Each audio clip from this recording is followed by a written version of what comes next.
അയ്യപ്പൻ കോവിലിൽ ക്യാൻസർ രോഗനിർണയ ക്യാമ്പ് നടന്നു. തിരുവനന്തപുരം റീജിയണൽ ക്യാൻസർ സെന്ററിന്റെ സഹകരണത്തോടെയാണ് ക്യാമ്പ് സംഘടിപ്പിച്ചത്. Ayyappan Kovil panchayat president N Thampi camp ഉദ്ഘാടനം ചെയ്തു.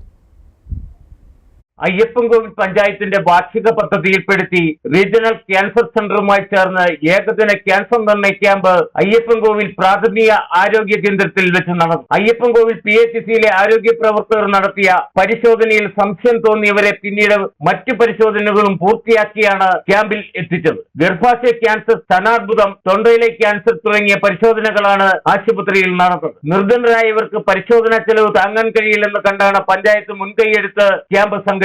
ക്യാമ്പിന്റെ ഉദ്ഘാടനം പഞ്ചായത്ത് പ്രസിഡന്റ് എൻ തമ്പി നിർവഹിച്ചു. വളരെ എനിക്കറിയാവുന്ന കാര്യമാണ് പറയുന്നത്. അതായത് നമ്മുടെ ഭാഗത്ത് ഒരു കാരണവശാലും ഒരു കുറ്റവും വരല്ലേ. അപ്പം പരമാവധി വീടിന്റെ പരിസരവും എല്ലാ സൈഡും നമ്മുടെ പരിസരം എല്ലാം ക്ലിയർ ആക്കി വൃത്തിയാക്കി തന്നെ എന്നും സൂക്ഷിച്ച് കൊണ്ടുപോവുക. എല്ലാവിധ സപ്പോർട്ടും നമ്മുടെ അയ്യപ്പൻകോവിൽ പഞ്ചായത്തിന്റെ ഭാഗത്തും അല്ല നമ്മുടെ പ്രസിഡന്റ് എന്ന ഭാഗത്തും നമ്മുടെ മെമ്പർ ഭാഗത്തും എല്ലാ സപ്പോർട്ടും ഉണ്ടാകും. പരമാവധി ഇനി ഇതുപോലെയുള്ള ക്യാമ്പുകൾ നടക്കട്ടെ. അത്യാവശ്യ കാര്യങ്ങൾ എല്ലാ കാര്യത്തിലും ഞങ്ങളുടെ സപ്പോർട്ട് ഉണ്ടാകുന്നുണ്ട്. Ayyappancoil medical officer Arya BR ക്യാമ്പിൽ അധ്യക്ഷത വഹിച്ചു. Ward member JS, health inspector Jaison C. John എന്നിവർ സംസാരിച്ചു. നിരവധി സ്ത്രീകൾ ക്യാമ്പിൽ പങ്കെടുത്തു പരിശോധനകൾ നടത്തി. Idukki vision news, Ayyappancoil.